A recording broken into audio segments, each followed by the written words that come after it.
Hoy nos acompaña en Diario Palmero Javier Gutiérrez Taño, exdirector general de Agricultura del Gobierno de Canarias y uno de los principales impulsores del nuevo decreto para el reparto de las ayudas directas al plátano canario.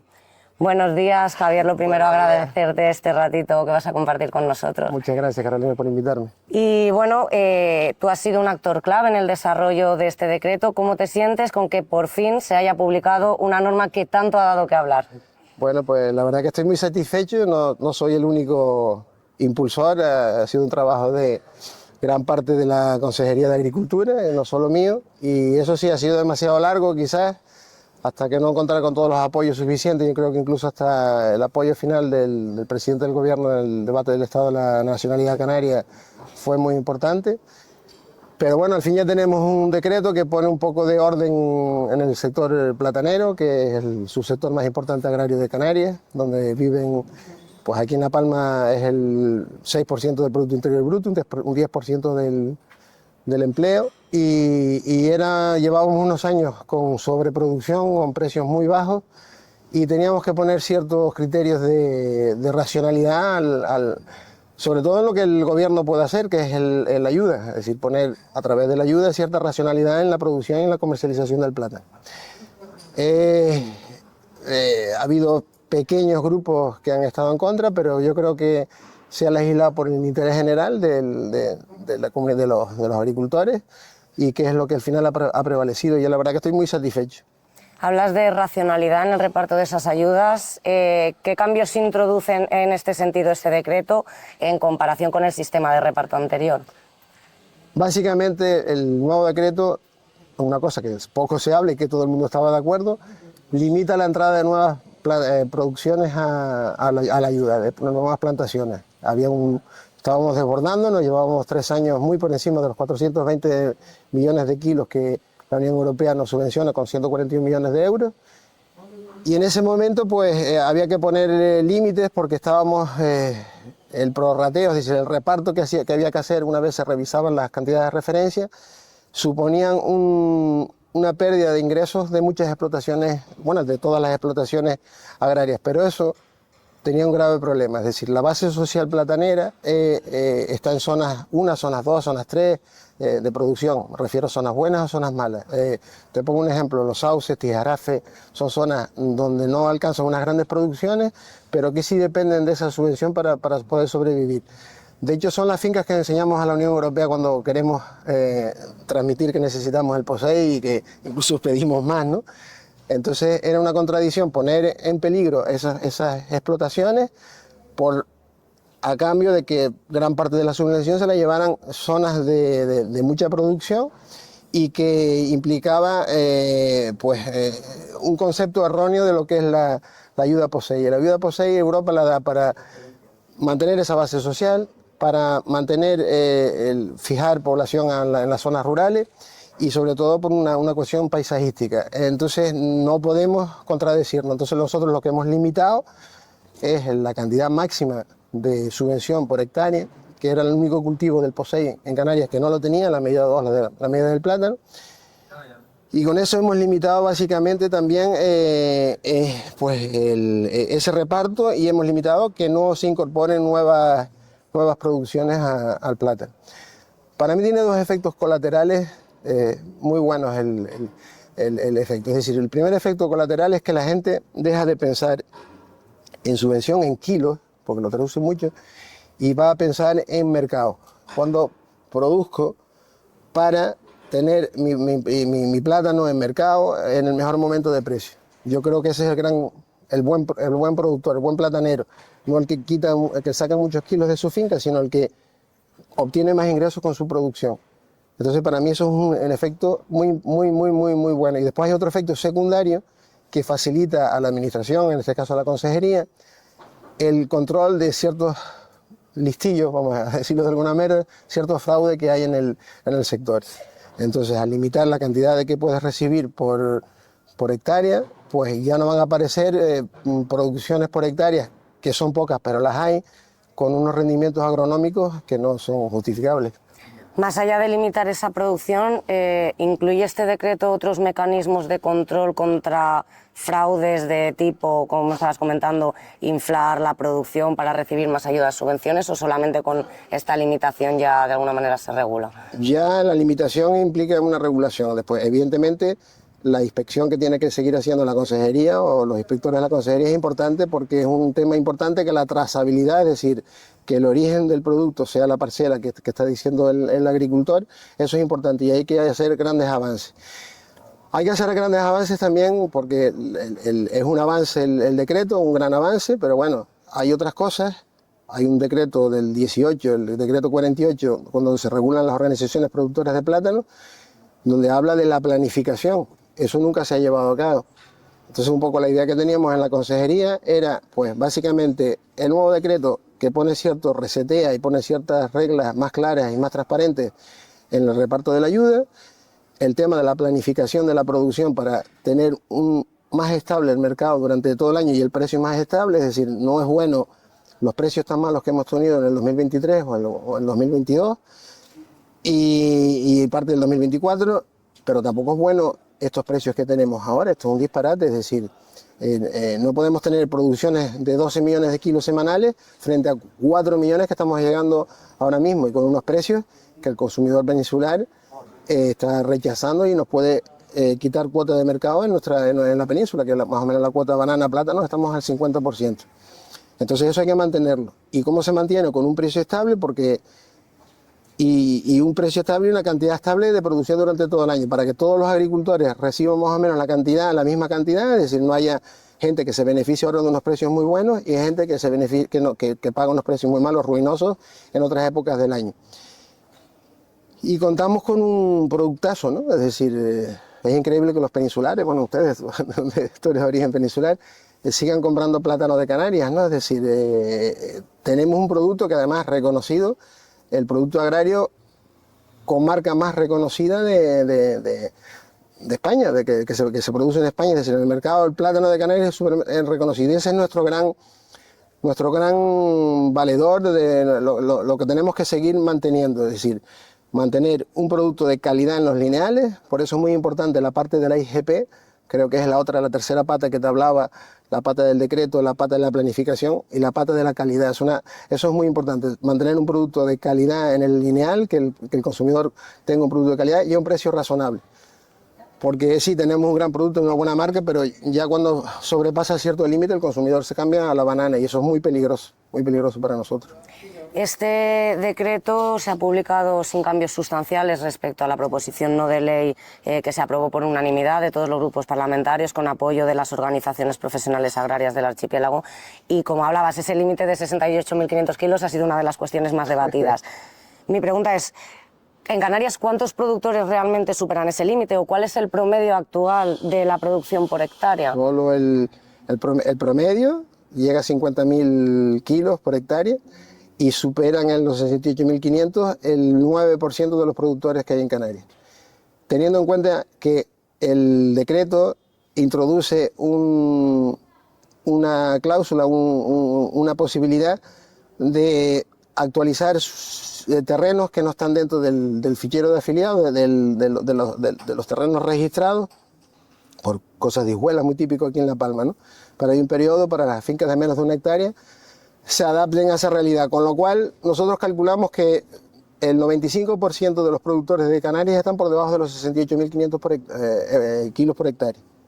Por tanto, entiendo que esta limitación, en todo caso, podría perjudicar a un 5% de los 7.000 productores que hay en Canarias. Sí. Recientemente, un grupo de agricultores palmeros que se reunieron con Narváez Quintero para transmitirles sus críticas sobre este tope fijado, ellos manifestaban en una nota de prensa, en base a información facilitada por una de las OPP, decían ellos, que esto podría perjudicar al 25% de los plataneros de la isla, ya que condenaría a quienes más producen, y dicen, independientemente del tamaño de la producción, porque hablamos de un dato relativo a la hectárea. ¿Producen el 25% de los plataneros de La Palma más de 68.500 kilos? No, los cálculos que tenemos en la consejería son el 14%, son los que nosotros tenemos. Creo que son datos bastante fiables los nuestros porque llevamos muchísimo tiempo. Yo creo que el dato que estos agricultores se referían es en concreto a esa OPP, ¿no? Es decir, a lo mejor el 25% de los productores de esa OPP, sí, pero de todos los productores de la palma, solo el 14% superan ese límite, y te vuelvo a decir, un límite que va a ser revisable durante estos años, sobre todo en los pequeños agricultores, los de menos de estos años, no, hasta julio, para revisar e inscribir esas parcelas que no tienen de esos agricultores de menos de 1 hectárea que sobrepasan esa cantidad máxima que hemos puesto. El decreto es una cosa muy interesante al fijar una cantidad, porque lo hacen un instrumento dinámico, es decir, la consejería o los responsables que estén en la consejería en cada momento, si somos capaces de encontrar un nuevo mercado en Suiza, en Italia, en Francia, y vemos la necesidad de incrementar la producción, es un elemento incentivador subir el límite.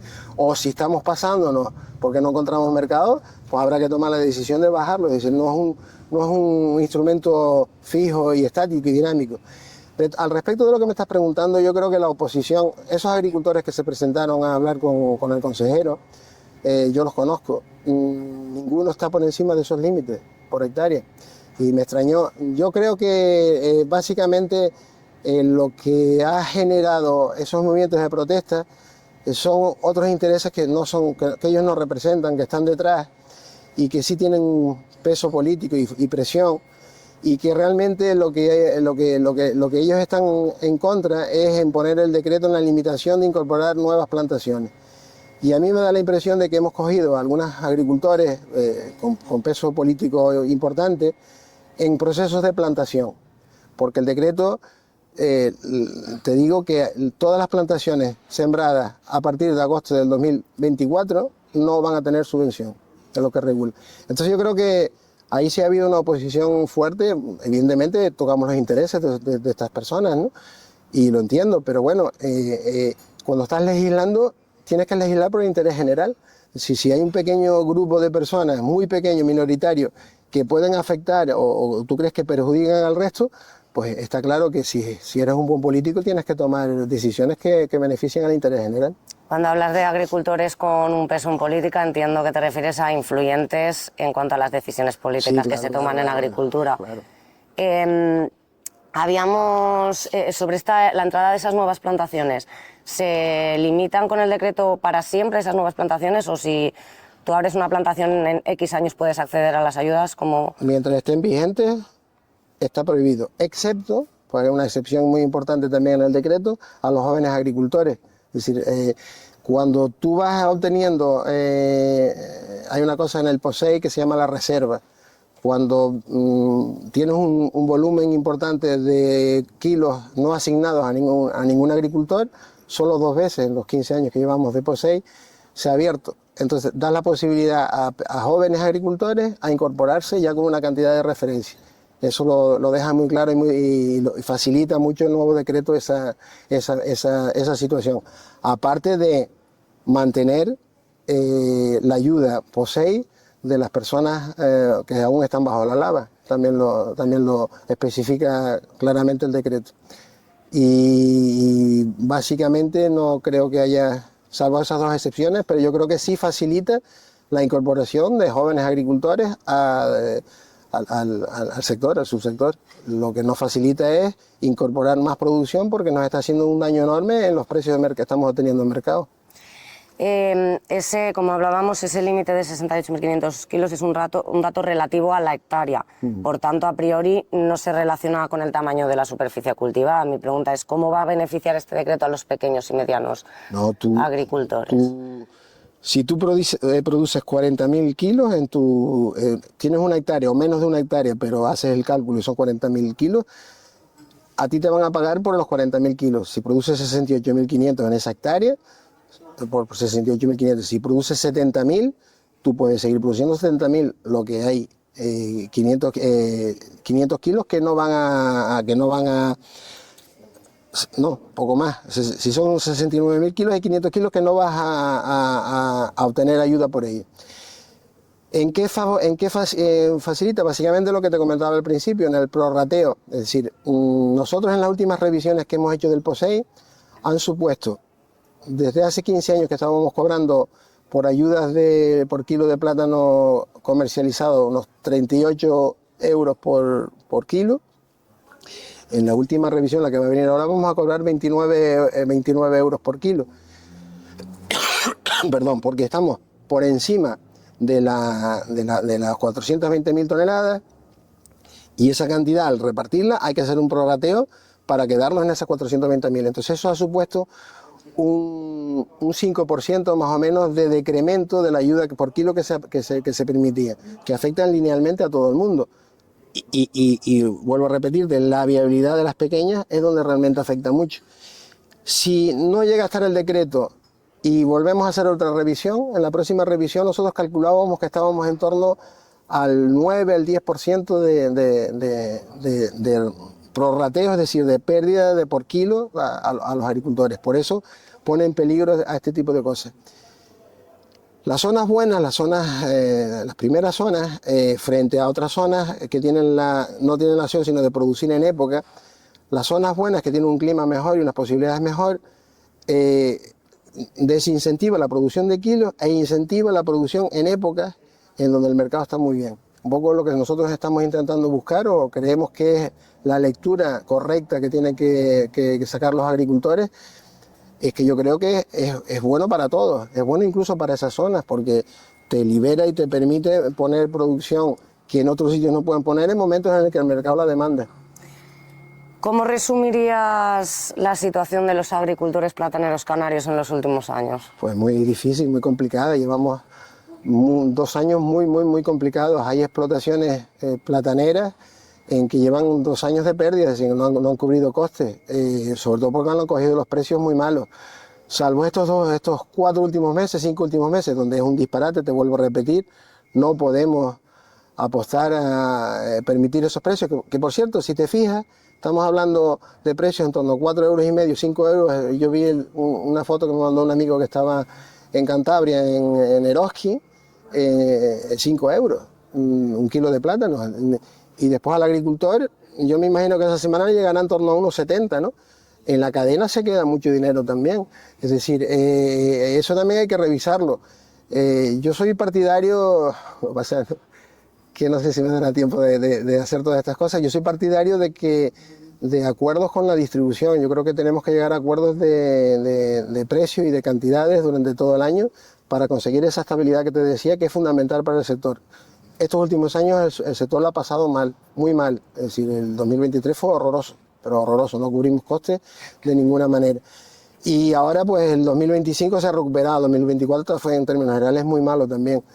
Entonces, evidentemente la viabilidad económica es la que te marca el futuro del sector y el presente. Entonces, o cambiamos eso, y creo que hay que cambiarlo, debo intentarlo, porque, vuelvo a repetir, tenemos un producto con una presencia en el consumidor peninsular muy interesante, que ha costado mucho dinero en publicidad, que creo que no deberíamos de tirar a la borda. Entonces, también mantener las ayudas es en base a esa base social que la Unión Europea nos da las ayudas. Es decir, no podemos concentrar la producción en pequeños productores, sobre todo en la agricultura tradicional palmera en este caso, que es donde yo procedo.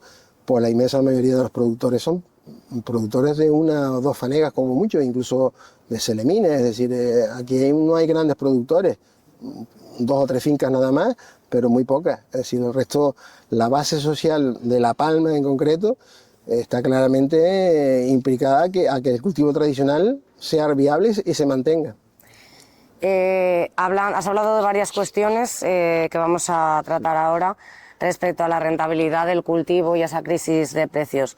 ¿Cuáles son los principales factores y actores que determinan el precio del plátano? ¿Qué influye en que a un agricultor le paguen un precio u otro por el kilo? Entiendo que son varios factores. No, el que pone el precio fundamentalmente es el mercado. Estamos hablando de un producto perecedero. Y en los mercados, yo los conozco muy bien, y cuando tú estás con un producto perecedero y tienes mucha cantidad de productos, en este caso de plátano, van a la baja, van muy a la baja. Después, la parte de la cadena, es decir, nosotros teníamos estudios en la consejería, bueno, la dirección general, que era en este caso, del margen comercial que a la distribución le aplica al plátano frente a la banana, que son nuestros gran competidores. Son otra cosa que tenemos que cambiar aquí, que nuestro competidor es solo la banana.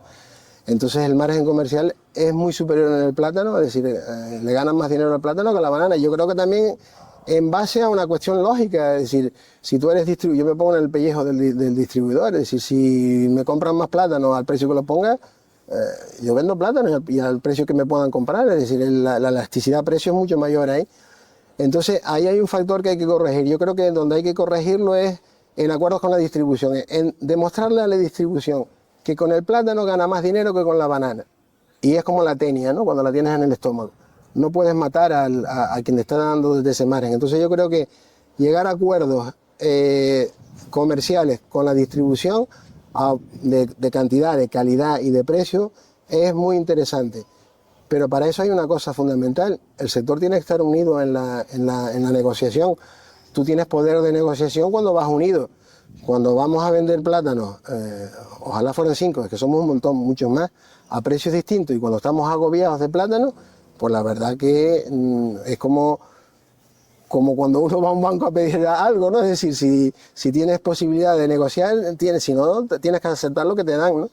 Entonces, yo creo que es fundamental también concentrar la oferta para tener un poder de negociación mucho mayor. Yo creo que la pregunta que tú me hacías, ¿qué influye? Yo no estaría buscando, no, porque si en la cadena, yo creo que tenemos que arreglar los problemas internos nuestros para tener ese poder de negociación importante y sacarnos de la cabeza el tema de la competencia. Si nosotros no competimos con los otros plataneros, eso viene, yo creo que es una cuestión mental, como teníamos la reserva durante la época de Franco del mercado peninsular, sí competíamos entre nosotros, porque no podía entrar banana.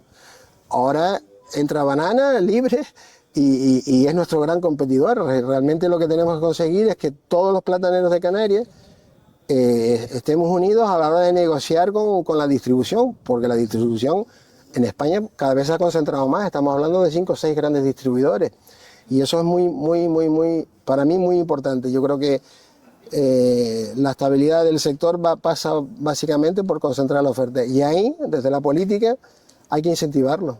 Yo creo que porque esto es otra cosa curiosa, otra reflexión que quiero hacer, ¿no? En el plátano somos intervencionistas porque, claro, vamos a Europa a pedir, ahora mismo hemos ido a pedir el doble del POSEI, que yo sinceramente creo que no lo vamos a conseguir. Ojalá me equivoque. Y yo creo que se va a quedar en donde está. Y para mí eso ya es un gran logro. Ahí no nos importa que el Estado intervenga, ¿no? Pero cuando haces el decreto, hay ciertas voces que son ultraliberales, ¿no? Dicen, no, esto es un negocio privado. Yo no estoy de acuerdo con eso. Yo creo que el gobierno pone casi 1/3 de los ingresos, o el gobierno no, la administración, es decir, la sociedad pone 1/3 de los ingresos que reciben los plataneros por unas cuestiones de estabilidad, de trabajo, de base social, y yo creo que ahí sí tienen que estar, intervenir la administración en fijar los precios. Por eso yo estoy muy obsesionado, porque creo que el tema de la IGP, sabes que el órgano de control es el ICA, que es del Gobierno de Canarias, como organismo dependiente de la Consejería de Agricultura, que le ha cedido la gestión a Asprocan. Yo creo que en el órgano de gestión tiene que ser un órgano más democrático y más representativo, donde tienen que haber más intereses. No solo suelen ser las 6 OPP las que dirijan la IGP. Yo creo que ahí tiene que entrar vía organizaciones profesionales agrarias o vía cualquier vía de representación que se pueda poner sobre la mesa, y tiene que entrar también como organismo garante el ICA, es decir, el gobierno, y que desde ahí también se planifique y se pongan reglas pues para la pica, para la planificación, para la pica, que ojalá no haya que hacerla nunca, es decir, tenemos que tender a intentar evitar que haya retirada de producción. Me da igual que la envíen a Banco de Alimentos o que la envíen a Marruecos, lo importante es que la gente produce para tener un ingreso. Entonces, un poco que me dispersaba un poco lo que tú decías, yo creo que pasa por hacernos más fuertes nosotros, por tener las cosas más claras, por conseguir más poder de negociación en la actividad diaria de comercializar. Hablabas de esa desunión dentro del sector que se ha puesto de manifiesto durante todo el proceso de publicación del decreto. ¿El hecho de que no estén unidos o de que no se apoyen entre sí en determinadas cuestiones, crees que se debe solo a lo que has comentado de que compiten entre ellos o hay otras cuestiones detrás de esas diferencias? No, las estructuras también de las organizaciones productoras son diferentes. Hay organizaciones productoras con muchos pequeños agricultores, otras que más concentradas, con otros intereses. La política también juega mucho dentro de todo este tipo de cosas. Sorprendentemente, a mí eso me sorprende porque no creo que sea, sino yo creo que hay que defender el interés del plátano de Canarias y de los agricultores canarios, pero muchas veces todo este tipo de cosas pues sí influyen. Influye en la propia organización, es decir, que la limitación que tenemos de 30 millones de kilos para hacer OPP a mí me parece baja. Yo creo que deberíamos ir a una cantidad mayor de kilos para obligar a esa concentración. Después la concentración en OPP a veces no es real, es decir, salvo excepciones, son a veces muchos acuerdos empresariales, de grupos empresariales que comercializan a través de la OPP la factura. Pero en la negociación con la distribución en Península son los receptores de toda la vida y que son específicos de ese grupo. Pero como la ley te obliga para recibir el POSEI y estar organizado, lo haces así. Yo creo que eso hay que concentrarlo más para obtener más, y para después incrementar en políticas que no hemos hablado de marca, ¿no? Es decir, yo es que creo mucho en la marca, yo creo mucho en el mercado, que la gente dice por ahí que si yo estoy más por la parte institucional, digo, no, yo creo en el mercado muchísimo. Entonces, una marca única con dos clasificaciones, eso es muy importante porque al final lo que vendemos es plátano de Canarias y es lo que tiene la gente en la cabeza. Es decir, tantas marcas que tenemos, pues yo creo que no conducen a nada positivo. Hay que unificar calidades, unificar precios, unificar negociación y eso se hace con un sector muy fuerte. El sector para algunas cosas está muy unido. Para ir a Europa a pedir dinero está muy unido, ¿no? Y eso no es malo, eso está bien. El sector frente a la competencia desleal con las cláusulas espejo, por ejemplo, de exigirle a Europa que le exija la misma trazabilidad de tratamientos que a nosotros, también estamos muy unidos. Es decir, hay ciertas, en la publicidad hay que reconocer, las cosas hay que reconocerlas. La publicidad de Plátano de Canarias para mí es una publicidad fantástica, buenísima. Yo no creo que haya una publicidad de un producto agrario tan buena, incluso no sé en el mundo, el kiwi es bastante buena, pero del Plátano de Canarias es el kiwi Crevi, creo que la marca esa es muy buena también. Pero el Plátano de Canarias tiene unas campañas publicitarias bestiales, además con los resultados evidentemente que han sido capaces de mantener en un escenario de descreste arancelario importantísimo, han mantenido arriba el Plátano de Canarias como preferencia del consumo en el mercado peninsular, nuestro mercado natural. Hablabas de esa cadena de distribución donde se van gran parte de los costes. El propio Narváez Quintero recientemente ha dicho que el problema está precisamente en esa cadena de distribución y no en el agricultor. ¿Se pueden articular mecanismos legales para impedir que el valor del plátano se pierda en esos intermediarios? Bueno, ahí está la ley de la cadena que sacó Planas, ¿no? Y la sacó básicamente por presiones de las organizaciones productoras agrarias. Yo creo que necesita una revisión porque de hecho hay algunos sectores ya de la fresa, la leche, que están teniendo muchos problemas porque la ley de la cadena implica una carga burocrática muy fuerte y los resultados no se dan. Y yo creo que la ley de la cadena tiene un gran error para mí, que solo se fija en el primer tramo, es decir, del productor al primer distribuidor. La ley de la cadena, si quieres que sea efectiva, tienes que seguir todos los tramos que siguen hasta llegar hasta el lineal, porque ahí es donde hay unos incrementos de precio, en el caso del plátano, bestiales, que sí, evidentemente tenemos que conseguir que, y si legalmente se puede hacer, pues mejor que se pueda vender por encima del coste de producción. Pero yo creo que la ley de la cadena, si la vamos a implementar y en serio, hay que disminuir la carga burocrática, que no sé si se podrá, y influir no solo en el primer eslabón de la venta, de la cadena, del productor. De todas maneras, el plátano está dentro de la ley de la cadena, que la gente dice que no está. El plátano sí está, lo que pasa es que habla de precios medios, ¿no? Durante todo el año, no de factura a factura, como hacen el resto de cultivos. Yo no sé si fue o no fue un error, que también fue por proposición no de ley del Parlamento de Canarias, el excluirte de esa manera en la ley de la cadena, pero evidentemente yo creo que hay que conseguir, te digo, para mí básicamente lo que hay que conseguir primero es que tu negocio lo tengas bien organizado, ¿no? La casa bien limpia, ¿no? Para poder ir fuera después y exigir eso. Yo creo que con un incremento del poder de negociación por parte de los productores en el proceso de comercialización, con eso conseguimos que ni la ley de la cadena sea necesaria, porque vamos a estar cubriendo costes y vamos a tener un precio remuneratorio rentable y viable para los agricultores. Yo creo que es el objetivo que tenemos que buscar. En su momento, cuando se debatió la inclusión o no del plátano en esta ley de la cadena alimentaria, que como acabas de comentar, para el plátano no se garantiza que no se pueda vender por debajo del coste de producción, en su momento ese debate que hubo, Asprocan se opuso tajantemente a esto. ¿Tú crees que debería estar dentro de ese paraguas de protección el plátano de Canarias? Y por otro lado, ¿sería compatible esto con las ayudas del POSEI? Yo lo que entiendo es que es decir, vamos a ver, estás dentro de la ley de la cadena, lo que pasa es que te hacen el precio medio anual, ¿no? No estamos como el resto de los productos. Y fue una apuesta que Asprocan estaba evidentemente en contra de ponerlo y que el Parlamento también apoyó esa situación especial del plátano. Yo soy partidario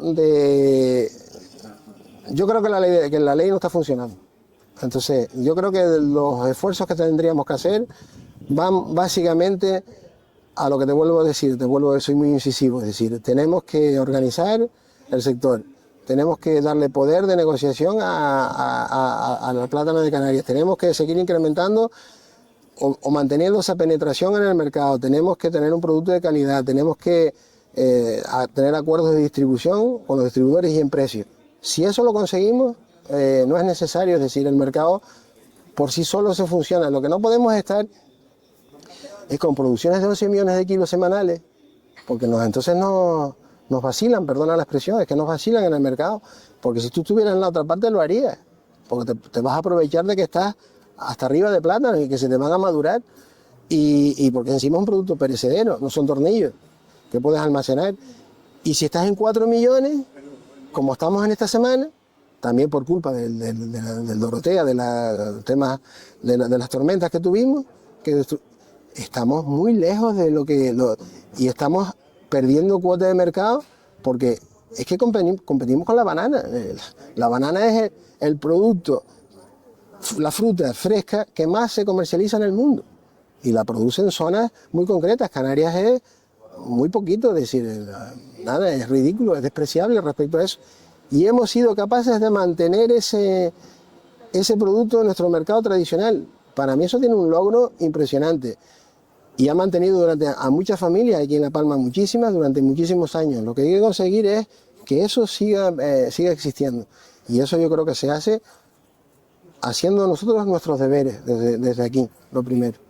Para mantener ese sistema de agricultura tradicional de plátano se necesitan, por un lado, esas ayudas de dinero público y, por otro lado, mantener esa pica, que para algunas asociaciones que luchan contra el desperdicio alimentario pues es una cuestión un poco contradictoria. ¿No hay otra manera? Yo estoy totalmente en desacuerdo con la retirada de fruta, sea la ganadería, sea el banco de alimentos, o sea... Y es una cosa que solo se debería usar en un momento muy puntual y para mantener el precio. Los últimos años ha sido una cosa ya como que es un mecanismo más que se ha instaurado todas las semanas y no ha servido para subir precios. Yo creo que la planificación, tenemos que ir por la planificación de la producción y por la calidad, es decir, esos son los dos argumentos fundamentales. Yo estoy muy desacuerdo con la pica como instrumento, vamos, tendría que ser un instrumento muy excepcional, pero se ha convertido en un instrumento muy habitual y no me vale con que si estamos por debajo de los límites de la Unión Europea que te permite el 5%, yo creo que no, que lo ideal es no tener que picar, es decir, tener toda tú tienes que poner en el mercado lo que quiere, como quiere y cuando lo quiere. Y eso es el objetivo que deberíamos de estar siempre pensando. Y que no es fácil, ¿eh? A veces hablamos y no es fácil, es decir, es complicado porque es un producto que depende del clima también y de muchas variables. Pero yo creo que sí se puede hacer algo más, ¿no? El problema principal de la pica, como decías, es que no ha demostrado que beneficia al agricultor en ningún momento, por tanto. Hay gente que dice que sí, que si no existiera la pica los precios se caerían, no sé.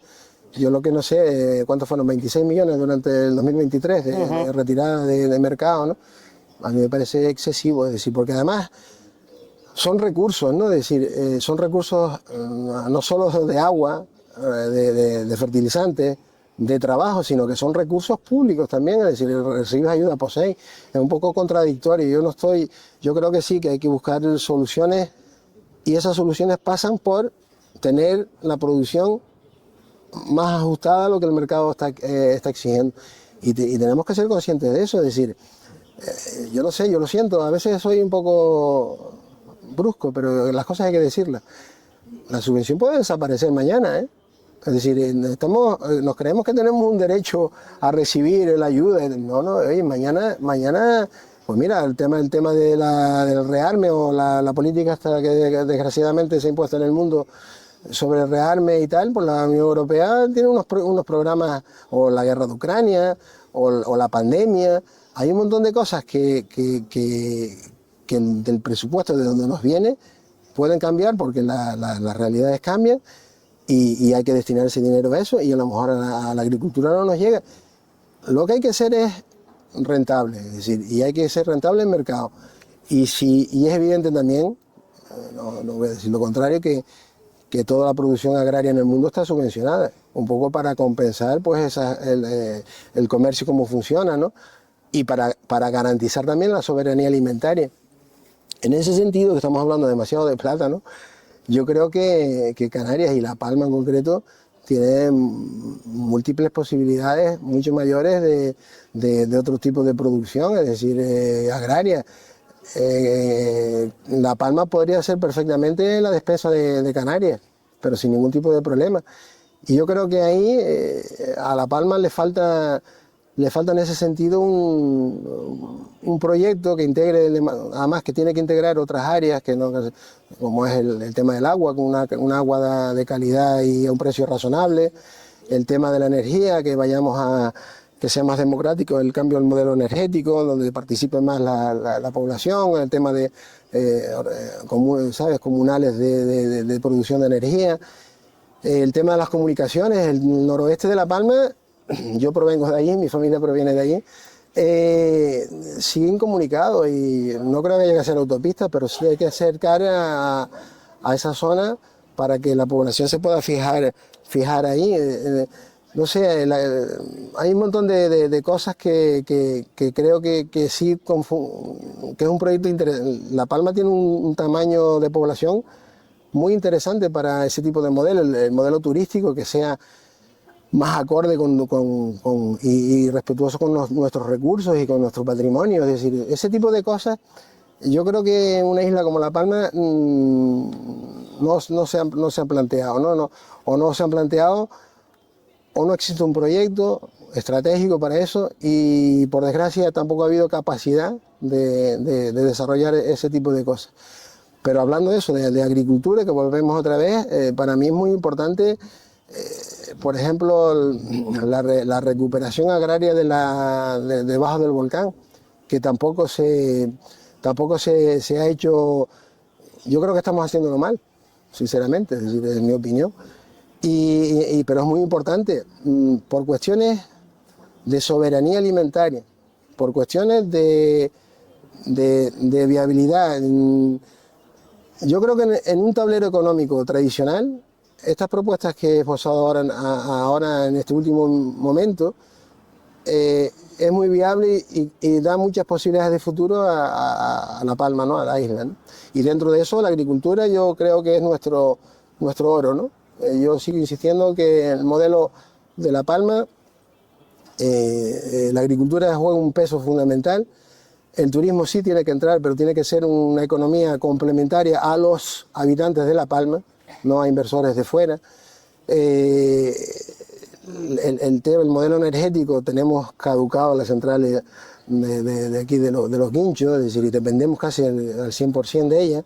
Eso en cualquier momento vamos a tener un problema, hay que ir cambiando a un modelo energético más ecológico y más sostenible, y que mantenga muy implicado a la gente de aquí, es decir, que controlado no por las grandes multinacionales de electricidad, sino más acorde con más en beneficio de los habitantes de La Palma. Yo creo que tenemos recursos y una cosa que nadie habla, porque pues yo creo que aquí hay gente muy interesante, aquí hay colectivos muy interesantes que están haciendo un trabajo excepcional, y que para mí solo les falta una cosa, un proyecto, que se pongan de acuerdo o ellos o otras personas o alguna organización política para que ese proyecto tire para adelante y que la gente lo vea, claro. ¿Cuáles son esos colectivos que en tu opinión están realizando? No, el tema es la gente de las cooperativas estas para el autoconsumo, es decir, la gente que hace el manifiesto El Electrón, colectivos como los del agua, es decir, hay muchísimos colectivos que están haciendo un trabajo muy interesante, incluso y después organizaciones también, es decir, las organizaciones empresariales también tienen que aportar. Yo creo que La Palma necesita un modelo transversal, es decir, fijar un objetivo donde, independientemente de las ideologías, fijar unos objetivos fundamentales que beneficien a La Palma y que permitan para el futuro tener una isla que permita ese desarrollo y de que los palmeros y las palmeras podamos seguir viviendo aquí con dignidad. Es decir, hay que proteger mucho el sistema público sanitario, es fundamental reforzarlo, el hospital está pasando problemas, es fundamental reforzar el sistema de atención a las personas mayores y a las personas dependientes, sobre todo a las personas mayores, porque aquí estamos en una población bastante envejecida y va a ser un problema durante los próximos años. Yo creo que tenemos que prepararnos para todo ese tipo de cosas. Pero te vuelvo a decir, Carolina, yo creo que La Palma tiene los recursos y tiene la gente y tiene la medida exacta, es decir, cambiar el modelo turístico en Tenerife es muy complicado, o en Gran Canaria, se pone una dependencia enorme, ¿no? Pero es un modelo que a mí no me gusta. Es un modelo que pues, es muy precario, es decir, los sueldos son muy bajos, la presión en el sistema sanitario es enorme, la presión en las carreteras, en el tráfico es enorme. Yo creo que no compensa. Desde que tú en tu territorio el modelo turístico te expulsa, es malo. Entonces yo creo que aquí deberíamos reflexionar sobre qué los queremos, que vengan gente a visitarnos, sí, claro, que nos vengan a ver, pero un modelo más acorde con nuestros recursos, nuestro sistema y con nuestra economía, que nos genere economía a los palmeros. Has hablado de un tema fundamental muy relacionado con la agricultura, como es el agua. Supongo que eres conocedor del debate sobre la gestión pública del agua que hay en esta isla, que al final pues lo que demuestra son posturas enfrentadas respecto a cuáles son las mejores soluciones para abordar la crisis hídrica.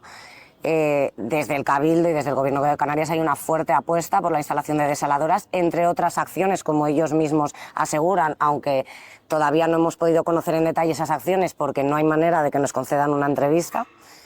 Entonces, mi pregunta es, ¿cuál es tu opinión sobre la gestión pública que se está haciendo ahora mismo desde el CIALP aquí en la isla? Lo primero que hay que hacer es ahorrar agua. Eso es lo primero que hay que hacer, ahorrar. No podemos tener sistemas de distribución como en los llanos, por ejemplo, que es el más alarmante, En todos los pueblos se pierde agua diariamente, en los llanos se pierde más de un 50%.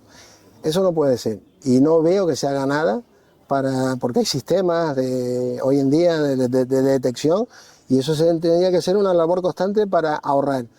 Hay que ahorrar agua en los sistemas de regadío. Ya está bien de hablar de la aspersión.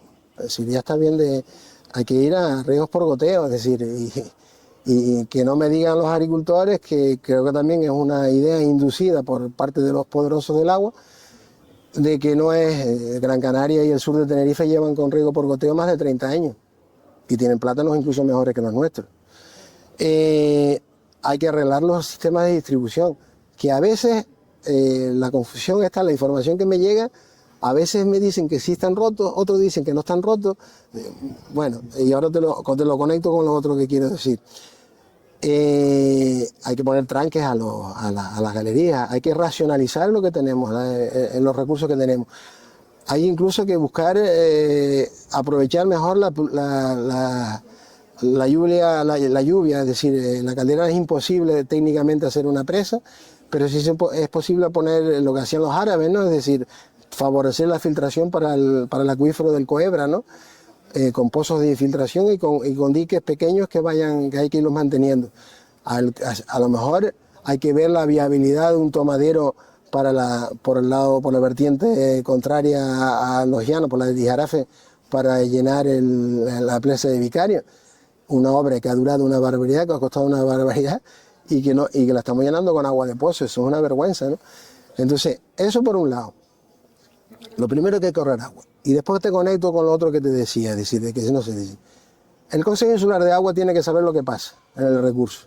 Y aquí yo creo que no tienen toda la información de cómo está el recurso en todos lados. Porque aquí yo creo que se especula con el TRAN, que es una medida que te permite ahorrar agua, pero después también te permite la especulación. Y si el organismo que tiene que controlar el recurso no tiene toda la información, estamos mal asunto, ¿no? Porque no sabe quién está especulando y quién no.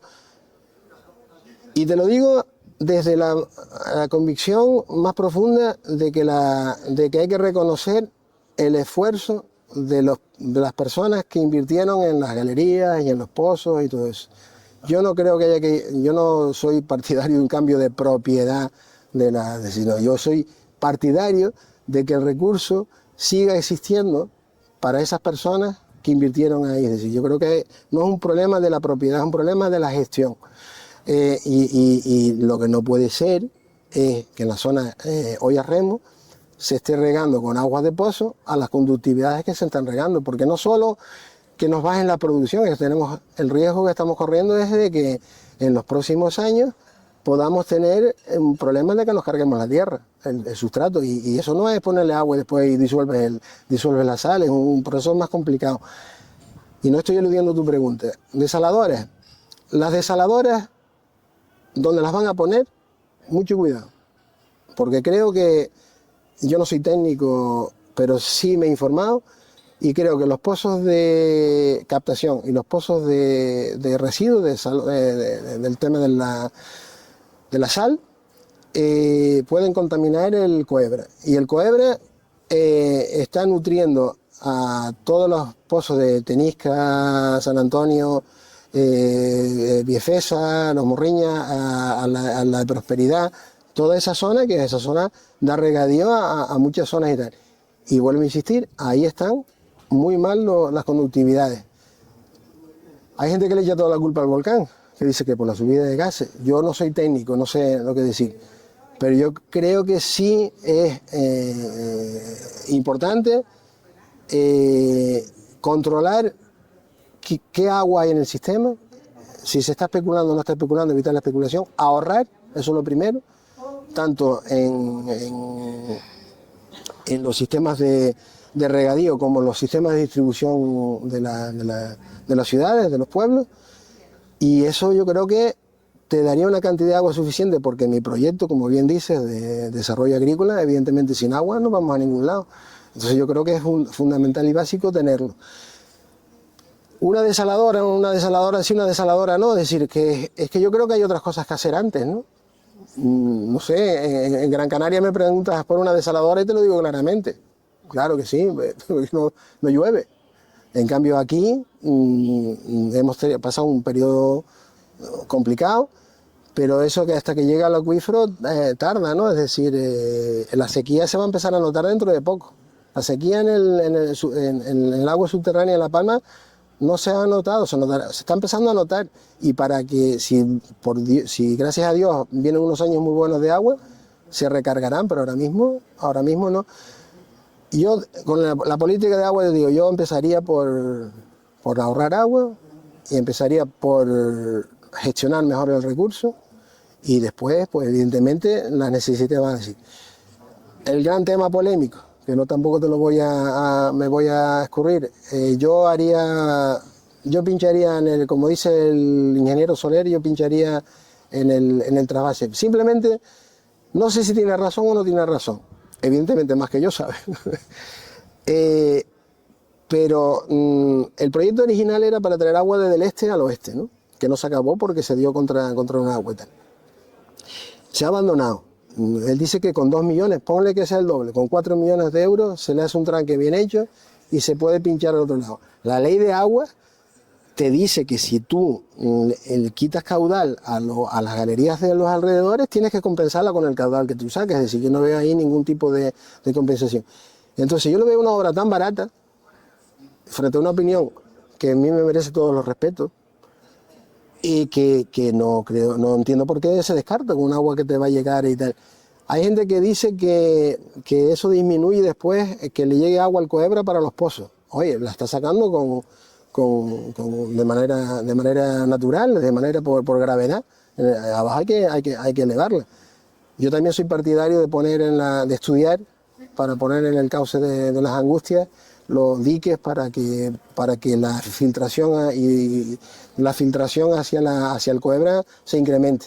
Porque lo que sí está claro es que llueve poco y cada vez llueve más torrencial, entonces hay que conseguir que esa filtración se mejore. Por lo que me has respondido, deduzco que el CIAL está priorizando en proyectos que quizás se haya adelantado demasiado en el tiempo, es decir, podría quizá invertir el trabajo y los recursos más en prevenir, como tú dices, que se pierda el agua que ya hay, que en poner nuevas fuentes de captación de agua a través de desalación. Yo creo que hay fuentes de captación, es decir, nunca se habla, ¿no? Nunca lo ponemos sobre la mesa, el embalse de Barlovento, dice que es porque no llueve en la altura, no sé, si yo tampoco soy un especialista, pero a mí lo que me parece un auténtico disparate en la estrategia, en la planificación, es que la presa de Vicario, que no sé cuántos años llevamos, la verdad que no sé cuántos llevamos, y ahora tenga agua y falta un tubo de 15 metros para poder sacar el agua. Y vemos un año con un túnel de un tubo de 15 metros, eso es lo que yo no creo que sea un problema económico. Eso es lo que a mí me sorprende. Por ejemplo, que se esté elevando agua desde las ollas a Cuatro Caminos, existiendo la posibilidad de poner un tubo por la carretera nueva desde la laguna hasta la cancha de tenis, donde ya ahorras la mitad de la elevación, un coste que es elevadísimo, pero claro, como después se pide una subvención para la... Entonces, yo lo que veo es que la conexión del túnel desde Fuencaliente hasta del agua, del Serrar el Anillo Insular, desde el sur hasta Serrar el Anillo, desde el sur hasta Los Llanos, hasta Dos Pinos era en principio, de eso no se ha hablado nada más. Y creo que no son empresas bastante caras, pero sí creo que se pueden acometer. Y eso también es fundamental. Cuando yo te decía que hay que tener un proyecto claro, con las obras claras para Isla, porque yo creo que hace falta un convenio con el Estado, fundamental en materia hidráulica. Y hay que ir con argumentos, ¿no? Y te vuelvo a enfocar al tema agrario. El otro día fueron a Europa, había un estudio de la universidad e incrementaron un 56% el POSEI porque era el coste que se calculaba, que no se ha revisado desde que se instaló el POSEI. El otro día no sé por qué vamos a pedir el doble de repente, porque las RUP decidieron y tal, me parece muy bien. Pero a mí lo que me parece científico y básico y fundamental es el argumento, y el argumento del peso te lo da ese estudio de la universidad, ¿no?, en el que se participó, que los costes reales en que se han incrementado, y eso es una proposición razonable. Yo creo que en La Palma es una proposición razonable, mejorar todo el sistema hidráulico para ese proyecto que yo antes te decía, y también me parece interesante aprovechar estos momentos, la política es así, estos momentos tan buenos de hídricos que ha tenido este año, tan buenos que ha tenido en la península, y para intentar buscar fondos, diciendo las posibilidades y los problemas que tenemos en La Palma para solucionarlos, ¿no?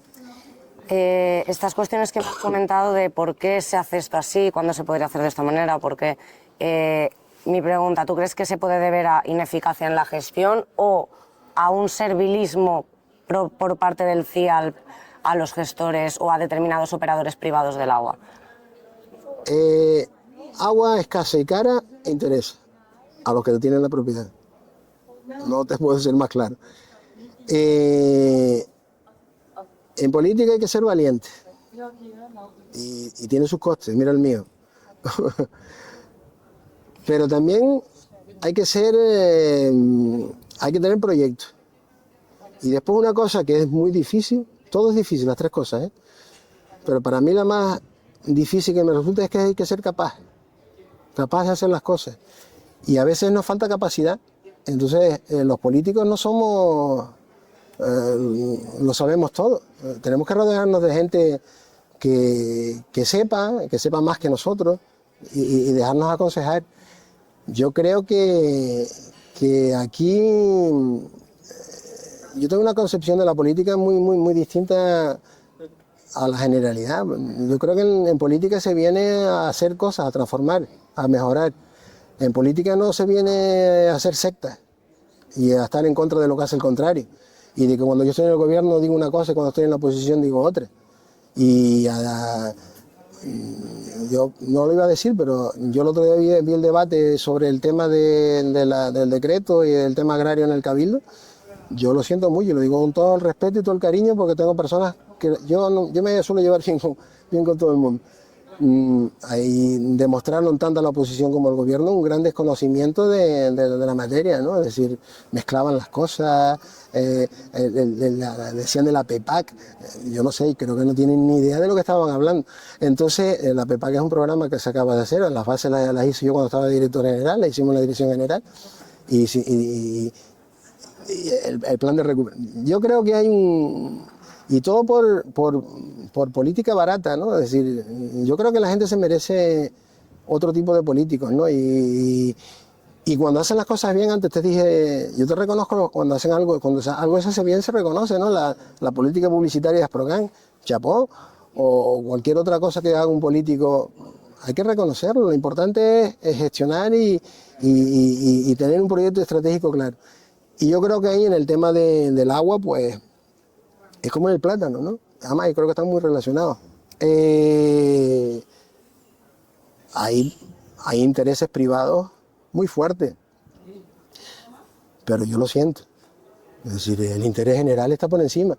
Y en política se está para el interés general, no se está para el interés privado. Por desgracia sí ocurre eso, ¿no? Es decir, ocurre que, oye, los lobbies funcionan, y presionan, y yo los he sufrido, y no te pueden imaginar hasta qué nivel. Pero bueno, si yo cedo a esos lobbies, yo prefiero volverme a mi trabajo, donde estoy, que ese es otro problema en la política, que no todo el mundo tiene dónde volver. Entonces un poco ese es el problema que tenemos en la política. Por eso yo creo que igual que un reseteo hace falta en el sector del plátano, yo creo que un reseteo en la vida pública, en la vida política, no solo en La Palma, en este país es necesario, ¿no? ¿Qué presiones y de qué lobbies exactamente has recibido? No, presiones de gente que no quiere que ese grupo minoritario que te decía antes, ¿no? Que no quería que el decreto saliera, ¿no? Y yo creo que en la destitución mía eso también influyó, es decir, Ahí le salió una cosa muy mal. Ellos pensaban que descabezando en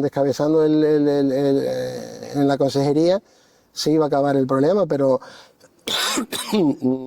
no contaron con que se había armado una opinión muy favorable por las 4 organizaciones productores agrarias, que es importantísimo, y por el Parlamento. Es decir, para mí ha jugado un papel muy importante todos los portavoces de la Comisión de Agricultura, es decir, desde Vox, te digo, hasta Nueva Canaria, hasta Luis Campos, ¿no?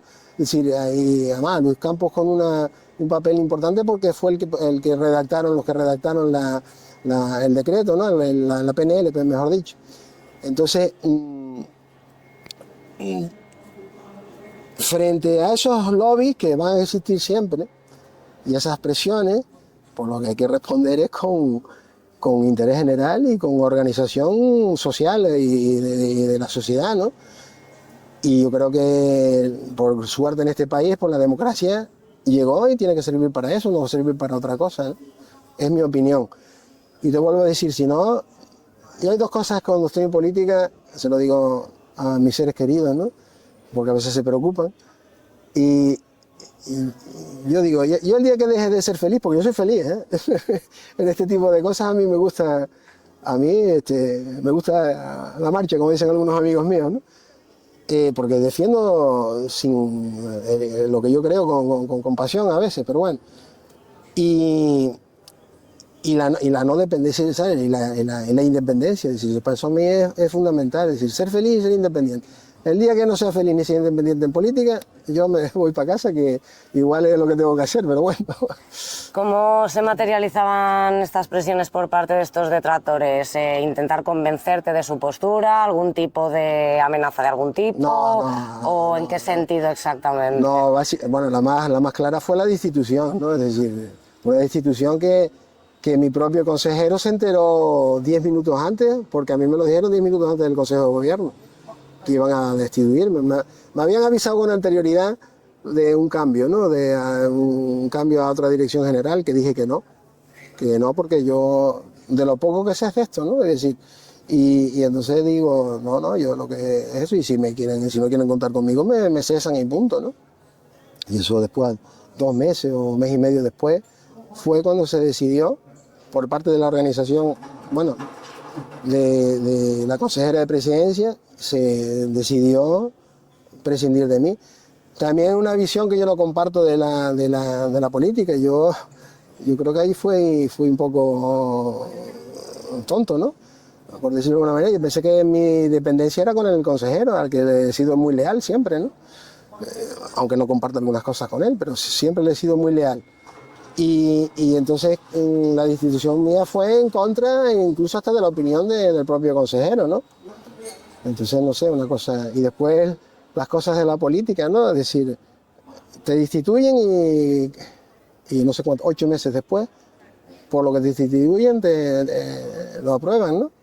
Y lo aprueban las mismas personas que te destituyeron.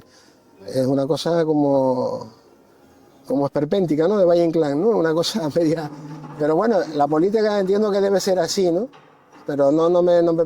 Y respecto a presiones y eso, pues.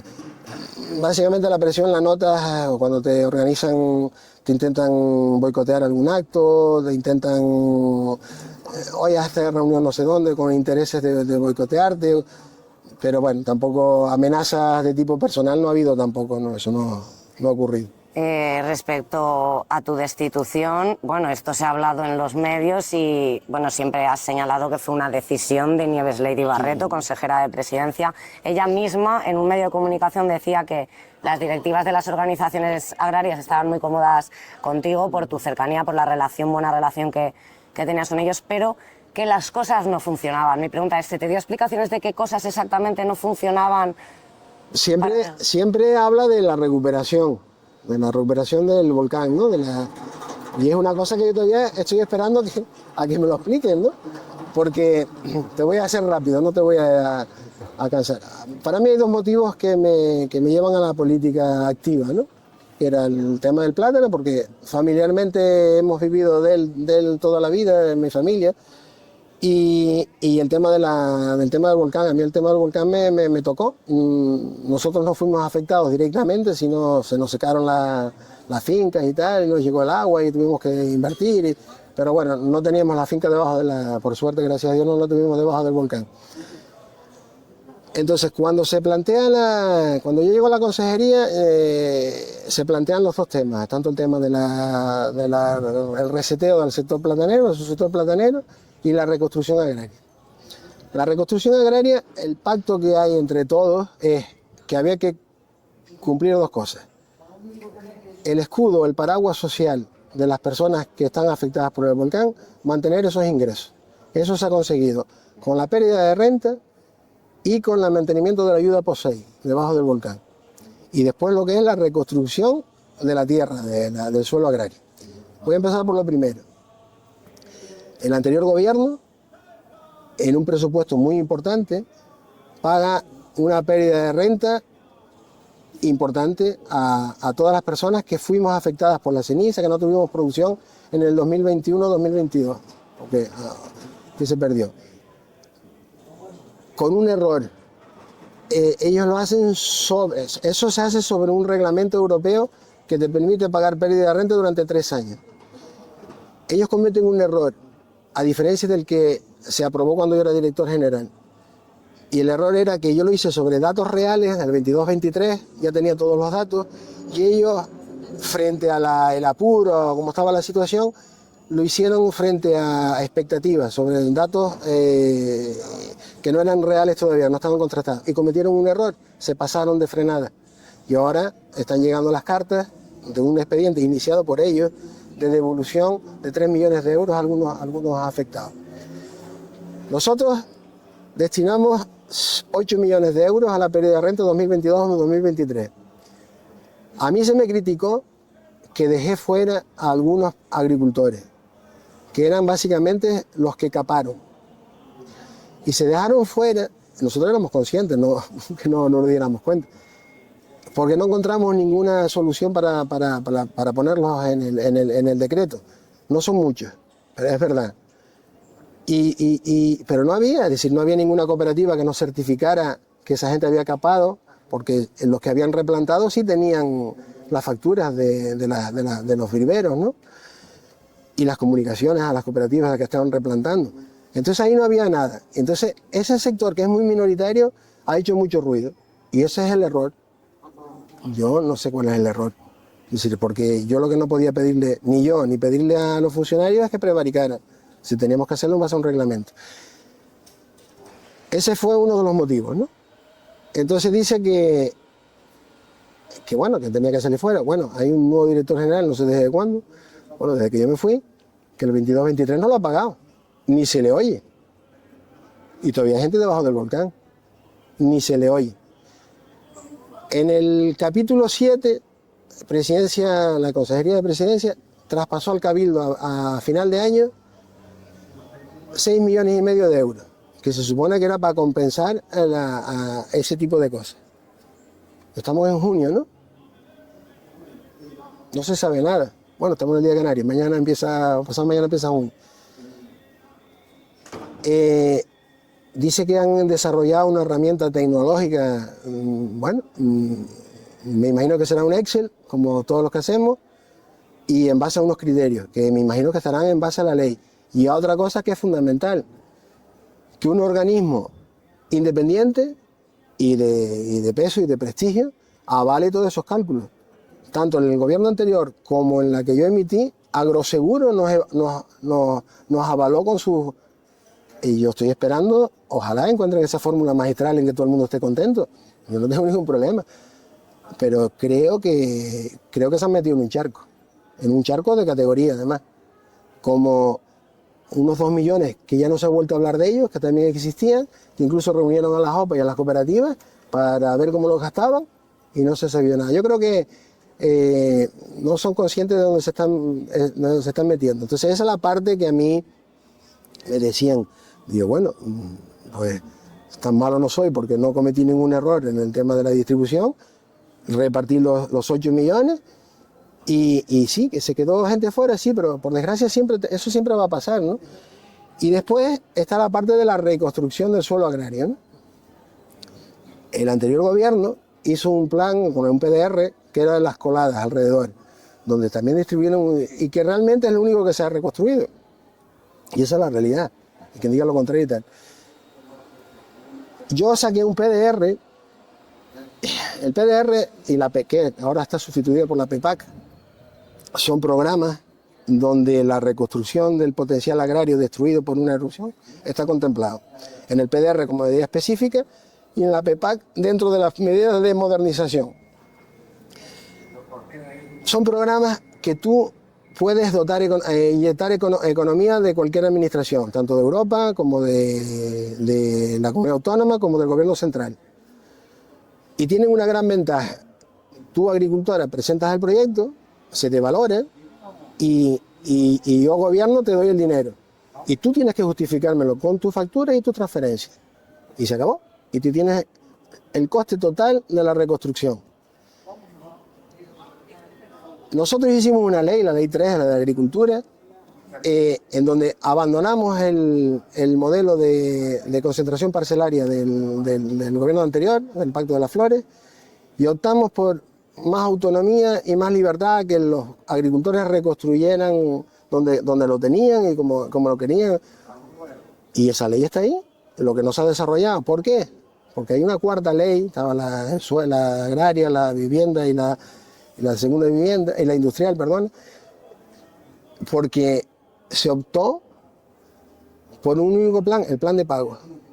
Ese es el problema. Es decir, ¿y cuál es el problema para la reconstrucción agraria? Solo me estoy limitando a algo, después te diré algo sobre el plan de pago que no me gusta, que se está limitando al plan de pago. Ese plan de pago, que son 44,06 euros metro cuadrado para plátano y 29 para aguacate, que nadie lo dice, y menos para viña, no recuerdo ahora la cifra cuando es para viña, pero en torno a 15 euros, implica que me parece muy bien, es decir, una persona que en el septiembre de 2021 perdió eso, que le den lo que valía eso en ese momento, y que esa persona haga lo que quiera. Me parece perfecto, pero para la recuperación agraria no me vale. Es decir, a mí me parece, ¿cómo me va a parecer mal que restituyan lo que has perdido? Me parece perfecto, además es su dinero, que haga con él lo que quiera. Pero para la reconstrucción agraria no me vale, porque no se va a reconstruir nada. La gente o se va a guardar el dinero si es demasiado mayor para su jubilación, o se lo va a donar a sus hijos, o se va a comprar un apartamento no sé dónde, o se va a ir de la isla si eres muy joven y no crees en la isla. Entonces eso a mí no me sirve. Yo, como mi función era la de ir a la recuperación. Entonces, tanto PDR como PEPAC, lo que nosotros decíamos de la consejería es: dame esos 44,06 que yo consigo el resto del dinero para pagarle el coste de reconstrucción total de la finca del agricultor. Y no pedíamos otra cosa. Y el agricultor te lo justifica. Y ahora digo lo que te iba a decir antes. Ha sido muy poco transparente el reparto del dinero en el plan de pago en la primera vivienda, que por cierto no ha sido todo para primera vivienda. No sé por qué motivo también se pagaron fincas, que me negaban a mí el dinero en el PDR, porque eso era para primera vivienda. Eso quiero que me lo expliquen también. También que quiero que me expliquen es que contábamos con la Agenda Canaria con 100 millones de euros del gobierno central todos los años, y parece que no. El otro día Héctor Izquierdo ha dicho que solo hay 100 millones el primer año, que fue lo que se firmó, y se firmó el 60% por los 4 años. Entonces, ¿a qué nos han engañado? A la gente, decir, ¿dónde están esos 100 millones que sí hacen falta? Mira, el segundo PDR, el que yo hice, recuperaba 45 hectáreas de terreno, que tenía ya toda su licencia. Desde el gobierno de Canarias había que poner 20 y pocos millones de euros, que son los 44,06. El resto del dinero, 3 millones, que fue cuando la convocamos, más 3 millones que habían de reservas que no se habían consumido en el PDR, los teníamos. Y si había que llamar a Madrid para que pusieran más dinero, se llamaba. Y se rogaba y se les pedía. Porque para eso nunca ha habido problema. Lo que yo no entiendo, sigo sin entender, es o por desconocimiento o porque interesaba más una política clientelista, que creo que desde el punto de vista también político es un error. Porque en la gestión del dinero hay que ser transparente, hay que ser claro.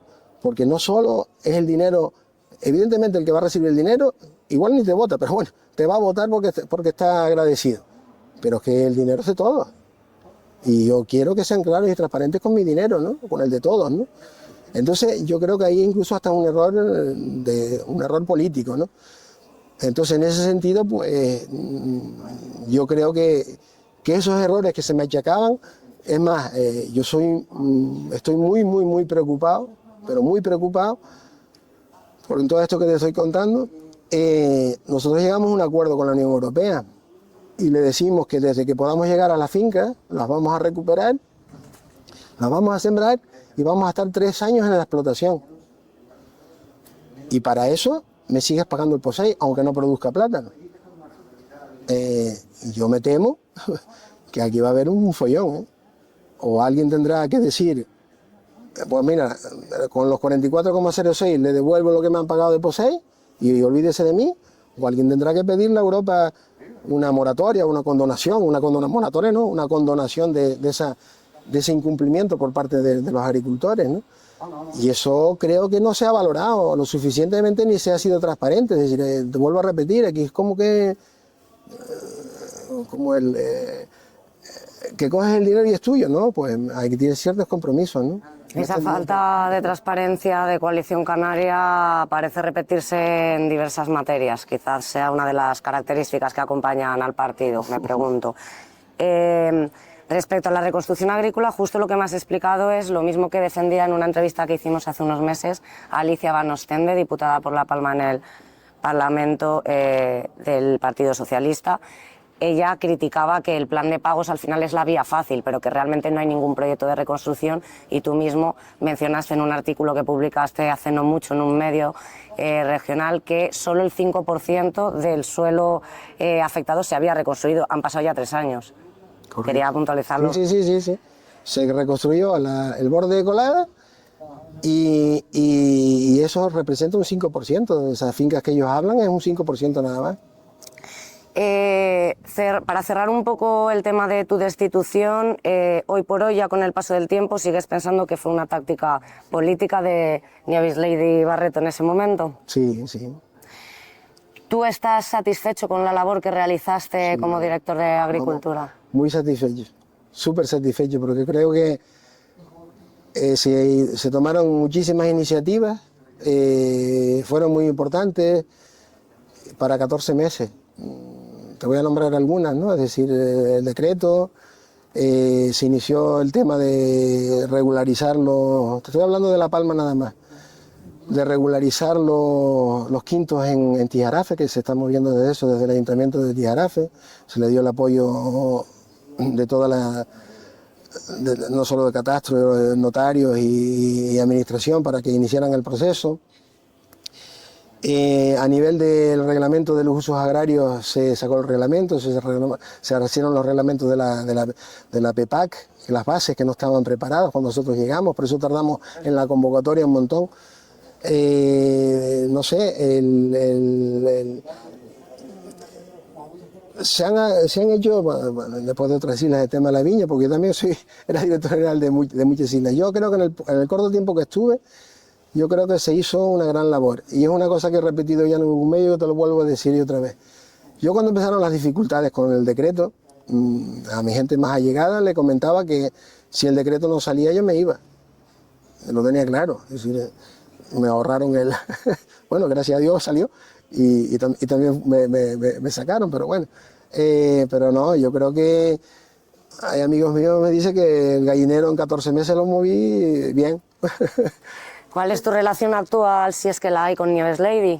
Pues desde que yo me fui no nos hemos vuelto a ver ni a hablar. ¿Nunca ha reconocido a nivel personal o te ha comentado algo diferente que no haya dicho ya públicamente? No he hablado con ella, a nivel de partido sí, es decir, yo sigo teniendo mis contactos en el Comité Local de Los Llanos, que es donde yo me presenté como segundo de la lista del Ayuntamiento de Los Llanos. Y después, cuando me nombraron director general, renuncié y me fui para allá. Y sí, yo no solo del Comité Local de Los Llanos, sino de la isla conozco muchas, y del partido en Canarias. Tenerife, Fuerteventura, Lanzarote, tengo muy buenos amigos. Y aquí a nivel más local, sí sigo manteniendo relaciones, pero sí no te confieso que sí que me he apartado un poco del partido, eso es verdad. ¿Y con Narváez Quintero?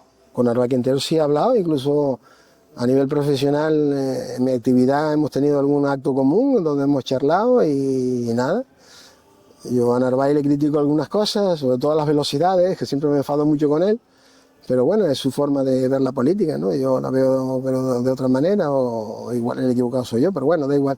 No, yo con Narváez le critico eso, que a veces no es tan rápido, pero a mí me parece una buena persona.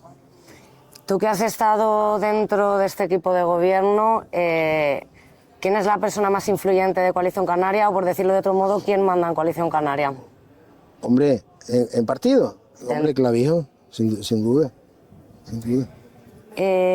Ya vamos a ir finalizando. Quería preguntarte sobre cuál es tu opinión, que seguro que lo sabías, que Elías Navarro, conocido detractor palmero del nuevo decreto del plátano, ha sido recientemente nombrado asesor de la Consejería de Presidencia de Nieves Ley de Barreto.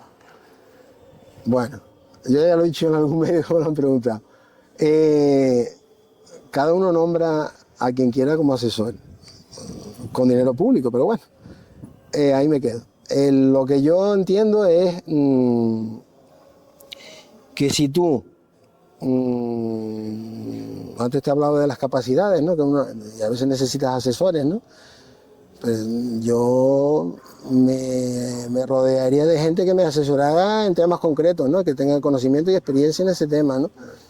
Yo, Elías, creo que los servicios jurídicos de la consejería dan más que cobertura suficiente a las posibles dudas jurídicas que pueda haber en una consejería, en una dirección general, o están los secretarios general técnicos, que son gente de unos niveles. Entonces no entiendo, bueno, sí lo entiendo, yo me lo he dicho y lo vuelvo a decir, es decir, yo solo le veo una explicación de colocarlo para una promoción política dentro de Coalición Canaria, ya me parece bien, pero bueno, yo no lo habría nombrado, vamos, lo tengo claro. Has hablado de que estás un poco desvinculado, aunque mantienes contactos y amistades dentro del partido. Mi pregunta es, ¿cuál es tu futuro respecto a Coalición Canaria? ¿Vas a seguir vinculado? ¿No? ¿Qué planes tienes? ¿En qué trabajas ahora mismo? ¿Cuál es tu perspectiva profesional en este sentido? Yo tengo varias posibilidades y la más probable es volver a casa. Pero hay una que me gusta y que estamos en un grupo de personas que estamos trabajando en un poco lo que te dije antes en la entrevista, en proyectos concretos para la isla, ¿no? ¿En qué se vaya a traducir eso en el futuro? No sabemos todavía, porque tampoco nos caemos de una parra, pero sí te digo una posibilidad, y además aquí te doy una primicia porque no lo hemos dicho públicamente, de que si vemos alguna posibilidad, pues en el 2027 podemos que nos presentemos a las elecciones. ¿Un nuevo partido? Sí, sí. Sí, porque hay mucha gente que me pone en algunos partidos por ahí. Yo no soy de ese tipo de personas, no estoy ahí. Además sería un proyecto transversal, lo que te iba a decir. Ideológicamente no queremos poner el peso sobre la ideología, sino más bien sobre los proyectos y las soluciones y la estrategia para el futuro de La Palma. No queremos centrarnos en izquierda o derecha. Creo que eso no toca ahora mismo, ¿no? No digo que no sea importante, pero que no toca, sino que toca poner en este rebumbio de La Palma un poco de orden y de norte, ¿no? Y ver si somos capaces de que esta isla tenga presente y futuro, ¿no? Un futuro que transforme, que nos permita seguir viviendo aquí. Y yo creo que estamos en un sitio privilegiado, donde se vive muy bien y donde tenemos que vivir mejor, pero que yo no creo en esos macroproyectos turísticos ni en esos desarrollos. Antes un poco te lo explicaba, ¿no? Esas líneas. Hay que arreglar el tema de la vivienda para los palmeros, que es un tema que es complicado. Hay que asegurar una sanidad pública potente. Hay que asegurar una atención geriátrica potente también. Hay que asegurar las comunicaciones. En definitiva, una calidad de vida buena dentro de un orden, dentro de un proyecto que no sea una invasión turística, que no nos hipotequemos frente a como están hipotecados estos territorios de Canarias. Es decir, el modelo turístico en Canarias es una cosa muy seria, es decir, están llegando 18 millones de turistas, es decir, es que es una barbaridad. la presión que eso supone. Y yo no quiero ese modelo para La Palma, y creo que los palmeros tampoco, ¿eh? Y te digo, de eso, lo que me preguntabas antes, dentro de ese grupo de gente que participa o estamos participando en elaborar esa estrategia, hay mucha gente que simplemente aporta. Hay unos niveles, los niveles de compromiso son ahora mismo los que cada uno quiera, ¿no? Por eso te dije que a lo mejor en el 2027, si hay un proyecto desarrollado, hay un nivel de compromiso y hay gente capaz, damos el salto, si no nos vamos para casa. Eso sí, lo vamos a dejar reflejado por escrito, ¿no? Y plasmado, ¿no? Lo que estamos haciendo. Pero yo no me veo ningún partido tradicional ahora, en el panorama de La Palma, ninguno de los tres. Así también descarto ya loterías que hay por ahí por la calle circulando, ¿no? Yo no me veo en ninguno, porque también te lo dije durante la entrevista, yo veo aquí un intercambio de cromos cuando estás en la oposición o cuando estás en el gobierno, y después constantemente estamos en esa dinámica. Y yo creo que La Palma necesita otra cosa, y hay que apostar por eso. Y es difícil porque la gente, el grupo de personas que estamos, que son profesionales, comprometerse con la política hoy en día es muy complicado. La gente no está por la labor, la gente no quiere complicarse la vida. Pero bueno, estamos intentándolo, ¿no? Yo lo que sí le puedo asegurar a la gente es que si damos el paso es porque estamos seguros de que damos el paso, no por venganza ni por quitarle un concejal o un diputado o un parlamentario o un consejero. Eso a mí no me mueve, ¿no? Y a ninguno de los que estamos ahí. A nosotros lo que nos mueve es eso, es decir, que vemos unas posibilidades en la isla que tenemos que desarrollar, y no solo desde el punto de vista profesional, sino también después muy con las personas que viven aquí el día a día, ¿no? Y después también eliminar ciertas formas que somos los palmeros de ser, ¿no? De buscar siempre lo negativo, de estar constantemente no creyendo en lo nuestro, ¿no? Es decir, o creyéndonos con derecho a todo. No somos el ombligo del mundo tampoco, vivimos en una sociedad, en una comunidad autónoma, en un país, en la Unión Europea, y hay cosas que no tenemos derecho a todo tampoco. Y volver a recuperar, no sé, vivimos en una isla que antes era muy orgullosa de sí. Teníamos el primer ayuntamiento democrático, teníamos un montón de publicaciones de carácter liberal, y era una cultura no sé, gente que emigramos a Venezuela, mis padres fueron emigrantes, o a Cuba, y volvieron y han activado, han estado en iniciativas. Yo creo que somos una sociedad muy activa y que tiene que estar orgullosa y volver a recuperar ese orgullo. Y yo creo que nos hemos convertido en una sociedad muy dependiente de las subvenciones, y eso es malo, ¿no? Y yo creo que lo que intentamos, las reflexiones que hacemos, es intentar salir de esa situación y hacerlo con honradez, que eso para nosotros es fundamental, y sin engañar. También percibimos que en la política el discurso del engaño está muy de moda, ¿no? Y de la mentira, y se miente con mucha facilidad, y lo inmediato es lo que vale. Entonces nosotros no creemos en lo serio, ¿no? Y te vuelvo a repetir, voluntad, proyecto y capacidad, que no es fácil, ¿eh? Te lo vuelvo a decir, que no es fácil, pero yo creo que sí se puede hacer, y estamos haciendo el trabajo previo porque queremos llegar a presentarnos a la sociedad con una oferta clara de lo que vamos a hacer desde el primer día hasta el último día, o a intentar hacer, de cómo vamos a conseguir el dinero para intentar hacer eso. No con un discurso generalista de no, la propiedad de no sé nada. Oye, queremos hacer el túnel de trasvase, queremos hacer un tomadero en la caldera para Vicario, queremos arreglar el canal de Fuencaliente, el tema de agua. Queremos este modelo turístico, creemos en el desarrollo de micro hoteles o viviendas vacacionales o residenciales, muy implicadas en la economía de aquí. En agricultura queremos desarrollar el noroeste de La Palma como para establecer que la gente joven establezca su actividad y sea y las líneas de comercialización para que sea la despensa de Canarias. Queremos esos proyectos concretos, con nombre y apellido, con prioridades, y por lo menos intentarlo. Evidentemente sería una formación insular. Es que es difícil, ¿no? Es decir, después de la aritmética tiene que ayudar. Pero bueno, vamos a intentarlo. Esa es nuestra intención. Y te vuelvo a repetir, eres la primera que lo... Pues Diario Palmero, muy agradecido de poder dar esta primicia. Y última pregunta, ¿se puede mencionar algún otro componente de este grupo que estáis trabajando en esto? Todavía no puedo. Perfecto, pues Javier, muchísimas gracias por contarnos con tanto detalle todas estas cuestiones que seguro que para mucha gente aquí son muy interesantes. Muchísimas gracias a ustedes por invitarme, ¿vale? Gracias. Venga.